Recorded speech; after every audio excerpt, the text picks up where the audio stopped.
దానికోసం ఇంత కలత చెందుతున్నాను. ఎవరు? ఆయనని నమ్ముకున్నవాడు నిద్రపోతున్నాడు.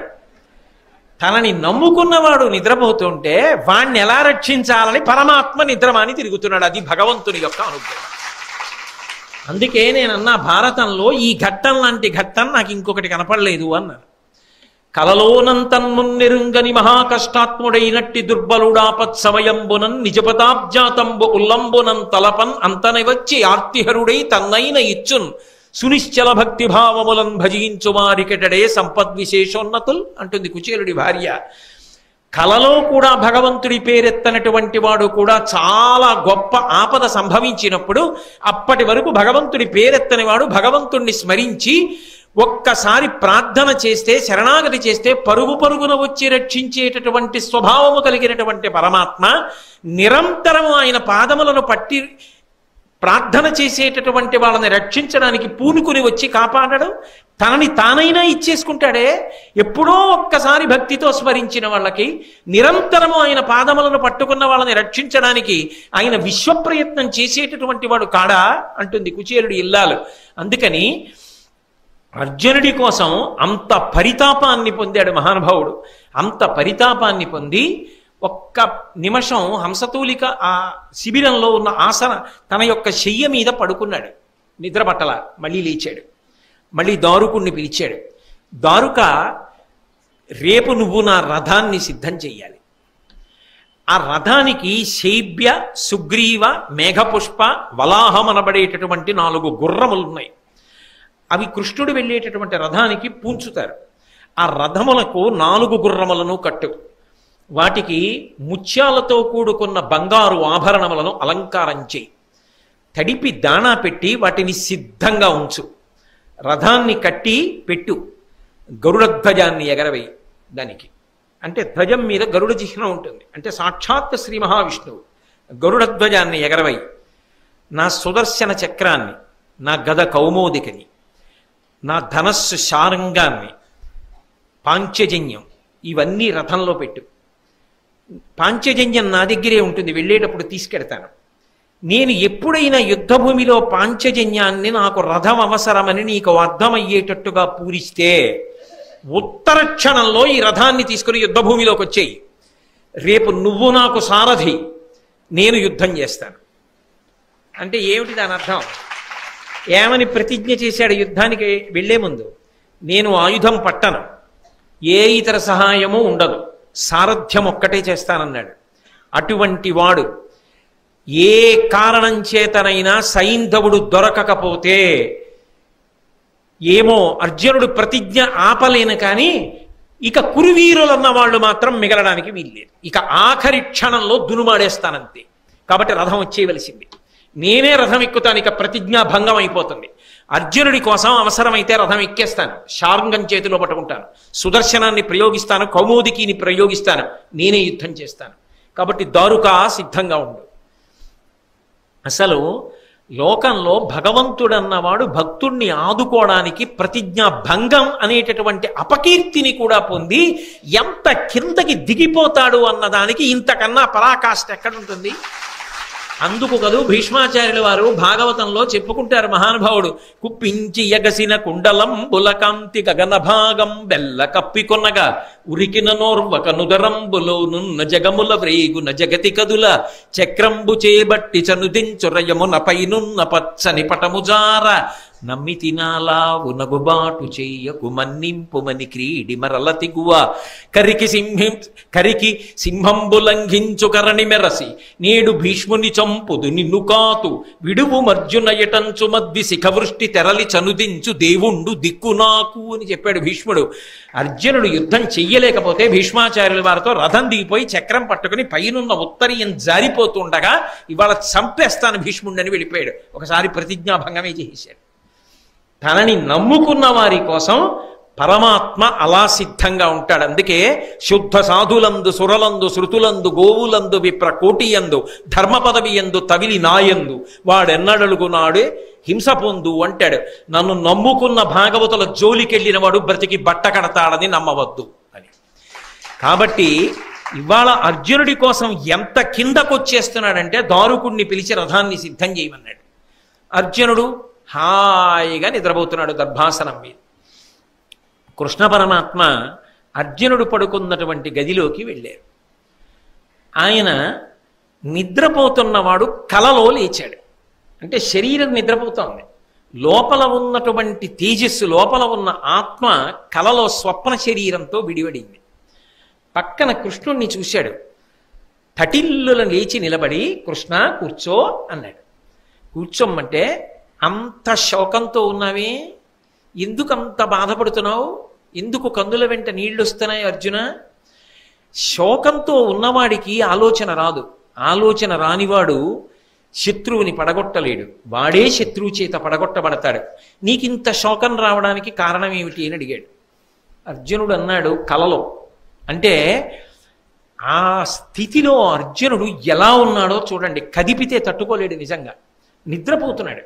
చూడండి, బాగా దుఃఖం అనుభవించి ఏడ్చి ఏడ్చి ఏడ్చి ఏడ్చి ఎవరో సొమ్మసిల్లి పడుకుని నిద్రపోతున్నారు అనుకోండి, కాసేపు లేపకండి.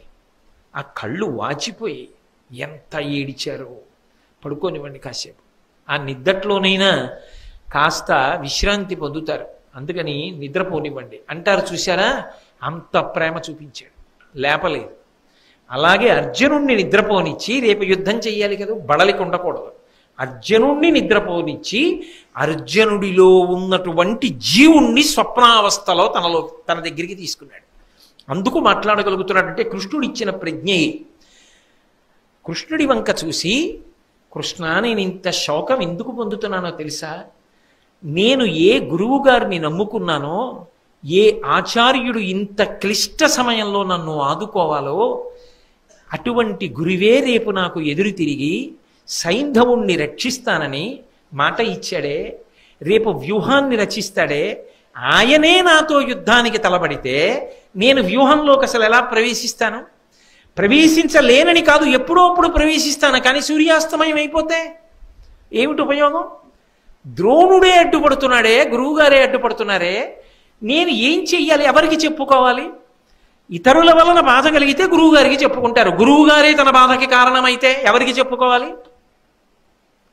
అంటే గురువు ఎంత ఉదారుడై ఉండాలి? ఈ ఔదార్యము లేకపోయిందే, ఇందుకు నేను ఏడుస్తున్నాను కృష్ణ అన్నాడు. బాధపడకు, దా నా చేయి పట్టుకొని యోగ మార్గంలో ఆకాశం వెంట లోకాలు దాటి తీసుకెళ్ళాడు. ఆ స్వప్నావస్థలోనే అర్జునుడు కృష్ణుడితో కలిసి వెళ్ళాడు. కైలాసానికి వెళ్ళారు. కైలాసంలో మణిమంటపంలో చుట్టూ ప్రమదగణాలు సేవిస్తుండగా పార్వతీ సహితుడై తెల్లటి శరీరంతో పరమశివుడు కూర్చునున్నాడు. కృష్ణార్జునుల వంక చూశాడు. ఏమి ఇలా వచ్చారు మీరు, ఏం కావాలని అడిగాడు. అడగగానే అర్జునుడు చూశాడు శంకరుణ్ణి, పరమానందం పొందాడు. శివదర్శనమైనది అంటే మంగళమే, భద్రమే. శివదర్శనం చేయించాడు కృష్ణ పరమాత్మ. ఏమి ఉపకారం అండి మహానుభావుడిది. ఆ రోజు రాత్రి ఆయన పడిన క్లేశం అంతా ఇంత కాదు.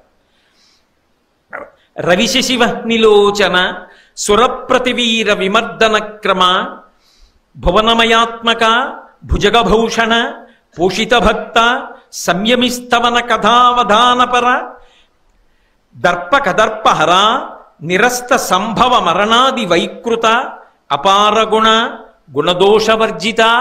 అర్జునుడు స్తోత్రం చేస్తున్నాడు శివుణ్ణి ఉద్దేశించి.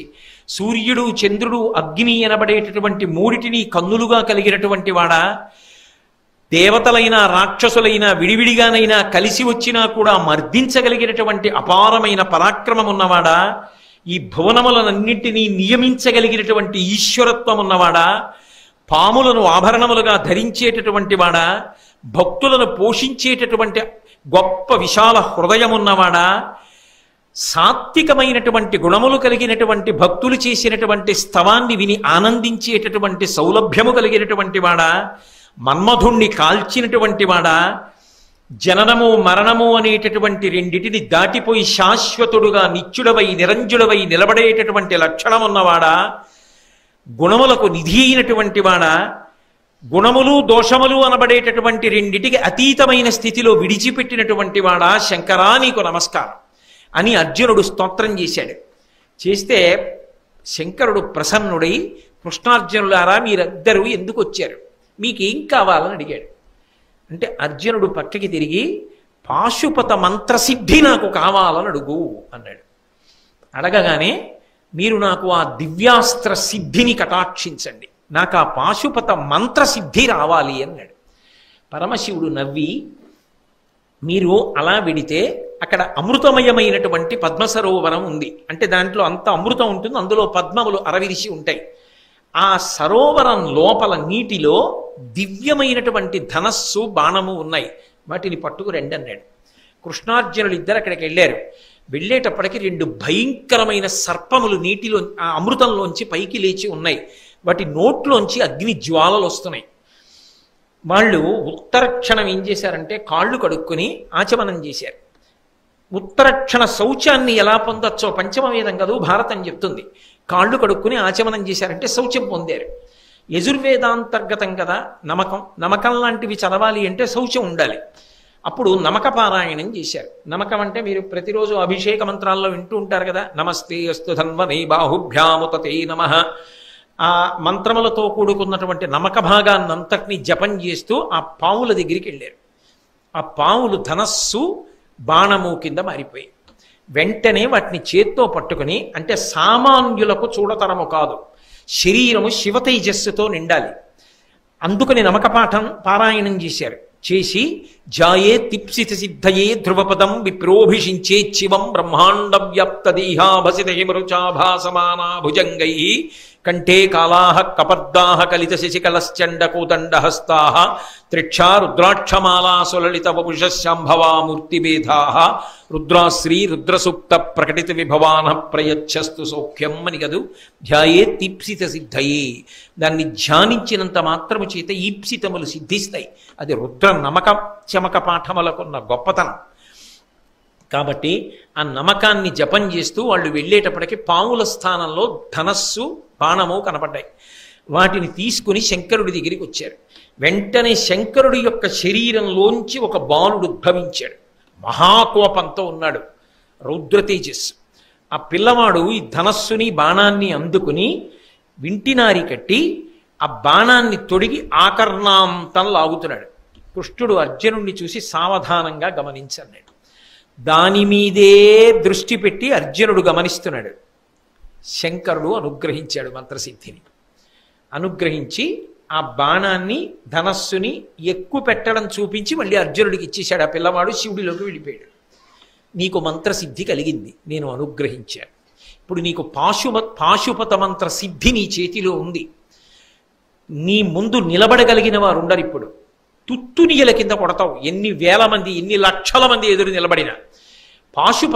పాశుపతాస్త్రము ఉత్తర క్షణంలో నీకు స్ఫురణకి వచ్చి నీకు వశవర్తి అయి పనిచేస్తుంది. కాబట్టి బయలుదేరు. ఆ ధనస్సుని బాణాన్ని అమృత సరోవరంలో పెట్టేయమన్నాడు. మళ్ళీ పట్టుకెళ్ళి అక్కడ పెట్టేసి పరమశివుడికి నమస్కరించి కృష్ణుడితో కలిసి అర్జునుడు తిరిగి తాను ఏ దర్భాసనం మీద పడుకున్నాడో ఆ దర్భాసనం దగ్గరికి వస్తున్నాడు. వచ్చేటప్పుడు చమత్కారం ఏమిటంటే కృష్ణుడి వంక తేరిపారి చూశాడు. చూసేటప్పటికి తాను శిబిరంలో ఆ త్రయంబక పూజ చేసినప్పుడు పరమశివుడికి బదులుగా కృష్ణుడికి కదా పూజ చేశాడు. కృష్ణుడి ఒంటి మీద తాను చల్లినటువంటి గంధం, ఆయనకి వేసిన పుష్పహారం, ఆయన పాదముల మీద వేసిన అక్షతలు కృష్ణుడి శరీరం మీద లేవు. శివుడి వంక చూశాడు, ఇవన్నీ శివుడిది మీద ఉన్నాయి. అంటే శివకేశవులు 2 కాదు, శివకేశవులు ఒక్కటే. హరిహరుల మధ్య భేదము లేదు, ఉన్నది ఒక్కటే పరమాత్మ. నిరూపణమైంది. సైంధవుడు దుర్మార్గుడు అయితే అయ్యాడు కానండి, కథ ఎన్ని మలుపులు తిరిగిపోయింది దీనివల్ల. ఇటువంటి నిరూపణం చేసి అర్జునుడిని వెనక్కి తీసుకొచ్చాడు. ఆయన అనుకున్నాడు నేను పడుకున్నాను కల వచ్చింది అనుకున్నాడంతే. కల కాదు, నిజంగా కృష్ణ పరమాత్మ అనుగ్రహించాడు. నిద్ర లేకపోతే బడలిపోతాడేమో అని నిద్రపోనిచ్చి తండ్రి తాను కష్టపడి బిడ్డల్ని కాపాడుకున్నట్టు హోంవర్క్ చేయలేకపోయాను, లెక్క రాలేదు అని బెంగ పెట్టుకుని ఏడ్చి ఏడ్చి ఏడ్చి ఏడ్చి కొడుకు పడుకున్నాడు అనుకోండి, రేపు మాస్టర్ నన్ను దెబ్బలాడతారు, 10 మందిలో నాకు అవమానం, ఆ లెక్క ఏమిటో రాలేదు అని. బాగా గణిత శాస్త్రజ్ఞుడు తండ్రి. ఆయన ఎక్కడో కష్టపడి ఆఫీసులో పనిచేసి రాత్రి 1 గంటకు వచ్చాడు. పలహారం కూడా వద్దులే బాయ్, ఇవాళ తాగలే, కాస్త పళ్ళరసమి తాగి పడుకుంటాను, చాలా బడలికగా ఉంది, తల పగిలిపోతోంది అన్నాడు. ఏ వాడి కళ్ళ అలా ఉబ్బున్నాయే, ఏమైంది, కొట్టావా అన్నాడు. నేను కొట్టలేదు, ఒక లెక్క రాలేదు. పోను నువ్వు చేసి పెట్టకపోయావా అన్నాడు. నేను చేసి పెట్టడానికి ప్రయత్నించాను, నాకు రాలేదు, మీరైతే చటుక్కుని చేస్తారని. ఇంత ఏడ్చాడా? ఎందుకు అన్నాడు. ఆ లెక్క రేపు చూపించకపోతే వాడికి తరగతి గదిలో అవమానంట. ఇంతకాలం ఇంత బాగా 100కి 100 తెచ్చుకున్నవాడివి నువ్వు ఈ లెక్క చేయలేకపోయావా అని అంటే అవమానం కదా అని ఏడుస్తూ పడుకున్నాడు. అంటే ఇంత తల పగిలిపోతున్న తండ్రి ఏదా లెక్క ఇలా పట్రా అని తాను చేసేసి ఒక కాగితం మీద అక్కడ పెట్టి రేపు వాడిని లేవగానే ఎక్కించేసుకోమను అని పడుకున్నట్టుగా నిద్రపోతున్నటువంటి అర్జునుణ్ణి నిద్ర లేపకుండా కలలో తనతో కైలాసానికి తీసుకెళ్ళి శంకర దర్శనం చేయించి పాశుపతాస్త్ర సిద్ధిని, మంత్రసిద్ధిని అర్జునుడికి కలిగేటట్టుగా చేసి వెనక్కి తీసుకొచ్చాడు. అవతల దారుకుడితో రహస్యంగా రథాన్ని సిద్ధం చేయించాడు. మరునాడు తెల్లవారింది. ధర్మరాజు గారిని స్తోత్రములతో నిద్రలేపారు, స్నానం చేశాడు, యుద్ధానికి సిద్ధపడ్డాడు. కృష్ణార్జునుడు సిద్ధపడ్డారు. ధర్మరాజు గారికి నమస్కారం చేసి బయలుదేరుతాడు. అందుకని ధర్మరాజు గారికి నమస్కారం చేయడానికి వెళ్ళారు. వెళ్ళి మాట్లాడిన తర్వాత తప్పకుండా నీకు విజయం కలగాలని ధర్మరాజు గారు ఆశీర్వచనం చేశాడు. ఆశీర్వచనం చేసిన తర్వాత యుద్ధభూమికి బయలుదేరబోతూ ఆగి ధర్మరాజు గారు అన్నారు, అర్జునుడు అన్నాడు, అన్నయ్య ఒక ఆశ్చర్యకరమైన కల వచ్చింది అన్నయ్య రాత్రి. అది కలలా లేదన్నయ్య, నేను యథార్థంగా చూసినట్టే ఉందన్నయ్య అన్నాడు. ఈవిట్రా కళ అన్నాడు ధర్మరాజు. ఈ కళ అంతా చెప్పాడు. చెప్పి కృష్ణుడితోటే వెళ్ళాను, అవన్నీ చూశానన్నట్టే అనుభూతి ఉంది, కానీ నేను వెళ్ళలేదు, కళ.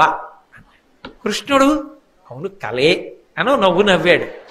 ఆయనకి తెలుసు పాపం ఎంత క్లేశపడుతున్నాడో ఆ సైంధవ వధ కోసం.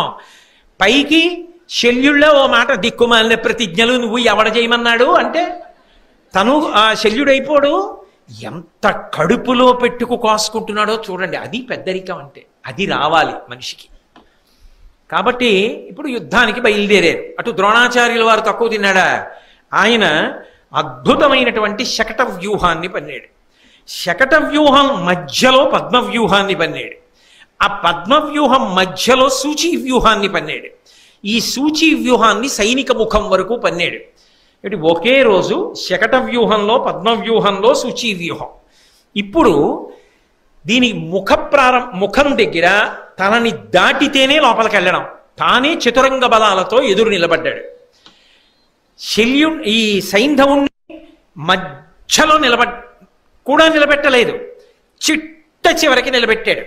చిట్ట చివరికి నిలబెట్టి ఆయన చుట్టూ కూడా వీరులందరినీ కాపుంచాడు. మీరెవరూ యుద్ధానికి రావక్కర్లేదు, మీరందరు ఇక్కడే ఉండాలి. ఎందుకనంటే చిట్ట చివరి వేళకి ఒకవేళ వచ్చినా సైంధవుడు దొరకకూడదు, మీరు తిరగబడి యుద్ధం చేసేయాలి, సమయం అయిపోతుంది. కాబట్టి చూడండి, ఇంకా 2 balls left 8 runs రిక్వైర్డ్ అంటే క్లోజ్ ఫీల్డింగ్ అంటారు చూసారా, అలా ఎవరి వ్యూహరచన వాళ్ళది. అందుకని మీరందరూ జాగ్రత్తగా ఉండి భూరిశ్రవుడు, కర్ణుడు, శల్యుడు, అశ్వత్థామ, వృషసేనుడు, కృపాచార్యుడు, ఇంతమంది సైంధవుడికి చుట్టూ నిలబడి ఉండాలి. అంటే ఒకవేళ సైంధవుడి దగ్గరికి వచ్చేసిన గురిపెట్టి బాణం వేయడానికి అవకాశం ఉండకూడదు, మీరందరూ కుప్పించేయాలి. మిమ్మల్ని అందరినీ పడగొడితే కదా అసలు మీ దాకా రావడానికి అవకాశం ఇవ్వను. ఎందుకో తెలుసా, ముందు నేను ఉంటాను, దుర్యోధనుడు ఉంటాడు, ఇతర వీరులు ఉంటారు. ఇది కాక మీ ముందు 14,000 ఏనుగులు నిలబడి ఉంటాయి. అవి కాక 60,000 రథములతో వీరులు నిలబడి ఉంటారు. వాళ్ళు కాక 1,00,000 గుర్రముల మీద యోధులు నిలబడతారు. ఇది కాక 10 లక్షల కాల్బలం చుట్టుముట్టి ఉంటుంది. 10 లక్షల మంది సైనికులు వలయాకారంగా నిలబడి ఉంటారు. దాని మధ్యలో భూరిశ్రవుడు, కర్ణుడు, శల్యుడు, అశ్వత్థామ, వృషసేనుడు, కృపాచార్యుడు ఉంటారు. వాళ్ళ మధ్యలో సైంధవుడు నిలబడి ఉంటాడు. వాడు ధనస్సు బాణం పట్టుకుంటాడు, అవసరమైతే ఒకటి వేయడానికి. ఏమో చిట్ట చివర ఎవరు చెప్పగలరు, ఆఖరి బంతి ఏమైనా చెయ్యొచ్చు. అందుకని వాడు ధనస్సు బాణం పట్టుకుంటాడు. ముందు నేనుంటాను, నన్ను దాటడు ఫల్గుణుడు. దుర్యోధన సంతోషంగా ఉండు అన్నాడు. యుద్ధం ప్రారంభమైంది. పాంచజన్యం పూరించారు, దేవదత్తం పూరించారు. అర్జునుడికే ఒకటే నమ్మకం, కృష్ణ నువ్వు ఉన్నావు కదా, అర్జున నీకేం బెంగ, ఎందుకు బెంగ, నువ్వు ఉండగా కృష్ణ, నేను బెంగ పెట్టుకోవడం ఏంటి, నువ్వు పెట్టుకోవాలి, పెట్టుకుంటే నాకెందుకు. భగవంతుడిని నమ్ముకున్నవాడు అలా ఉంటాడు, భగవంతుడు వీడి గురించి బెంగ పెట్టుకుంటాడు. అది విచిత్రం. యుద్ధానికి బయలుదేరారు. ద్రోణాచార్యుల వారు చాలాసేపు నిలబెట్టేశాడు. నిజానికి ఆ రోజు యథార్థంగా చెప్పాలంటే ఇప్పుడు నేను ఆ యుద్ధాన్ని అంతటినీ వర్ణించడం అవసరం కాదు కదా, అది నేను ఏ ద్రోణాచార్యుల వారి గురించి చెప్తున్నప్పుడో చెప్పవలసి ఉంటుంది. అర్జునుడి ప్రౌఢిమ కన్నా కృష్ణుడి యొక్క సారథ్య ప్రతిభ వల్ల లోపలికెళ్ళగలిగారు. మొత్తానికి వ్యూహాన్ని భేదించి లోపలికెళ్ళారు.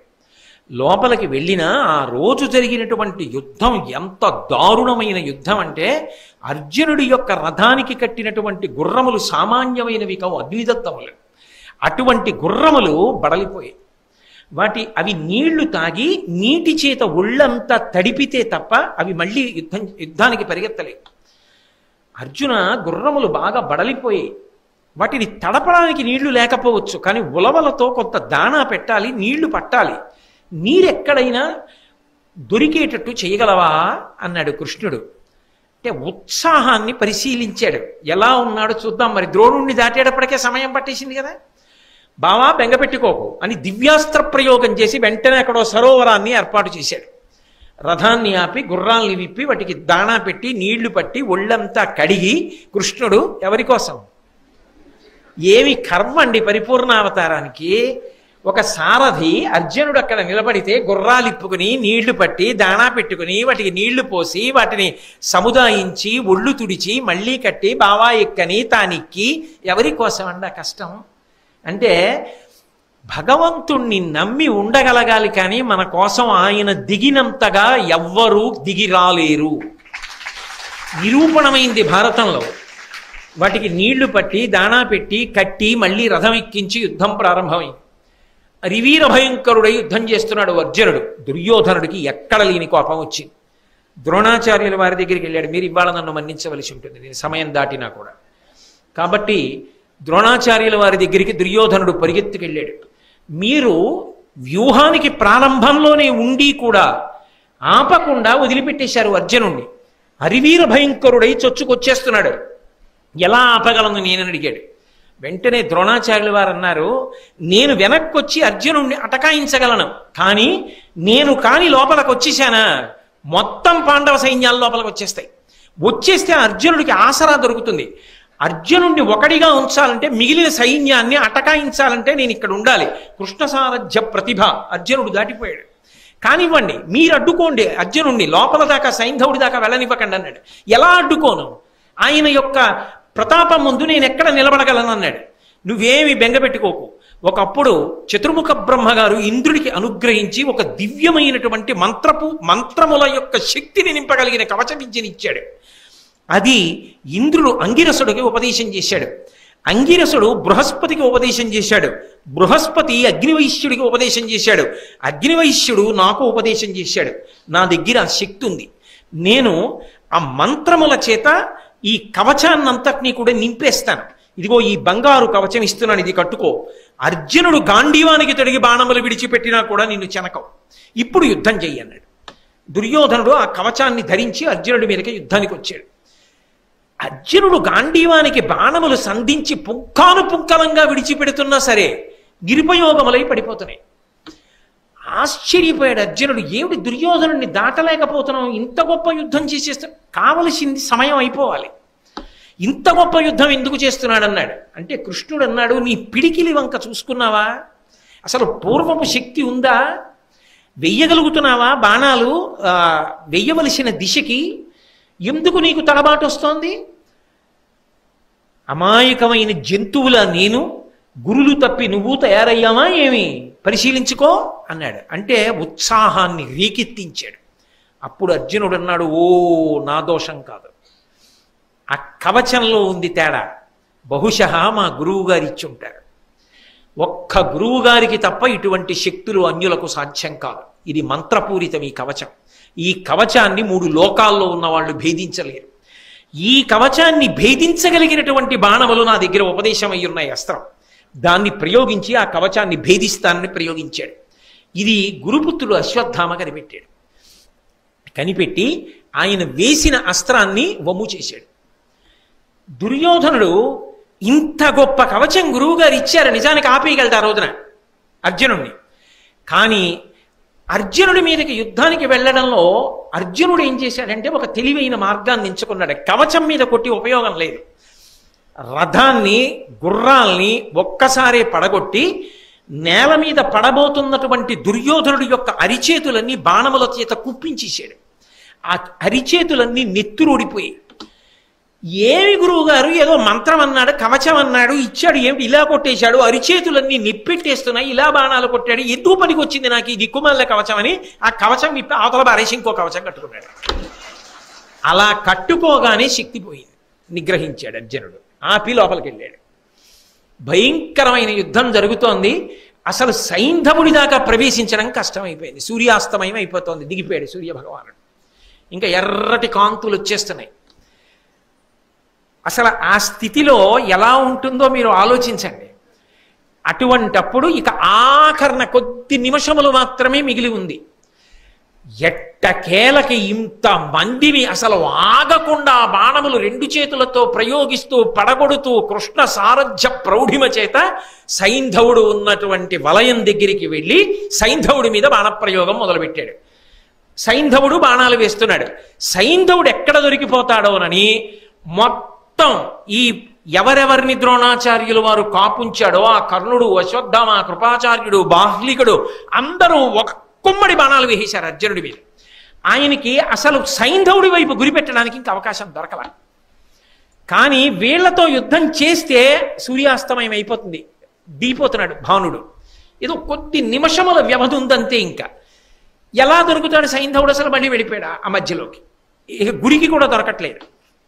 ఇప్పుడు వెంటనే కృష్ణ పరమాత్మ చూశాడు, చూసి అన్నాడు, అర్జున, సైంధవుడు నీకు దొరకడు, అయిపోతోంది సూర్యాస్తమయం.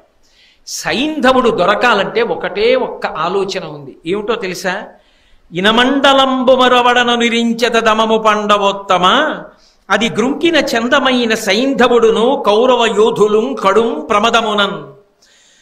నేను ఒక మాయాతిమిరాన్ని, నల్లటి మబ్బుని సృష్టిస్తాను, అది సూర్యుడికి అడ్డెడుతుంది. అది అడ్డు వెళ్ళగానే సూర్యాస్తమయం అయిపోయింది, చీకటి పడిపోయిందని పాండవ వీరు, ఈ కౌరవ వీరులందరూ సంతోషంతో పెద్ద పెద్ద హర్షధ్వానాలు చేస్తూ అటువైపు చూస్తారు. అందరూ యుద్ధం మానేసి ప్రాణాలు దక్కాయిరా, బతికేశానని చెప్పి ఈ పిచ్చాడు సైంధవుడు ఏం చేస్తాడంటే రథం ఎక్కి అటు చూస్తాడు. అలా చూడగానే బాణం వేసి కొట్టాయి తలకాయ, మబ్బు తీసేస్తానన్నాడు. అనగానే అలాగా బావా అంటున్నాడు. ఇంకేం లేదు, కొన్ని క్షణములు మిగిలాయి అంతే. నల్లటి మబ్బు కమ్మించాడు కృష్ణ పరమాత్మ. సూర్యాస్తమయం అయిపోయింది, చీకటి పడిపోయింది, మేమే గెలిచేసాం, అర్జునుడు ప్రతిజ్ఞను నెరవేర్చుకోవాలని అటువంటి వాటికి సిద్ధంగా ఉంటారు ధర్మం కోసం వీళ్ళు. వీళ్ళందరూ పెద్ద పెద్ద అల్లర్లు చేస్తూ సంతోషంతో కేరింతలు కొడుతుంటే సైంధవుడు విన్నాడు. అబ్బా, సూర్యాస్తమయం అయిపోయింది, బతికేశానని రథం ఎక్కి మెడ నిక్కించి అటు చూస్తున్నాడు. కృష్ణుడు అన్నాడు, అడిగో సైంధవుడు వేసే బాణం అన్నాడు. అనగానే అతడు కని గంధమాల్యార్చితమై తొన మెరయుచున్న సిత శర ముగ్రోద్ధతినీయ డేగ పులుగును గదిగును క్రియ అది హరించ గ్రక్కున శరమున్.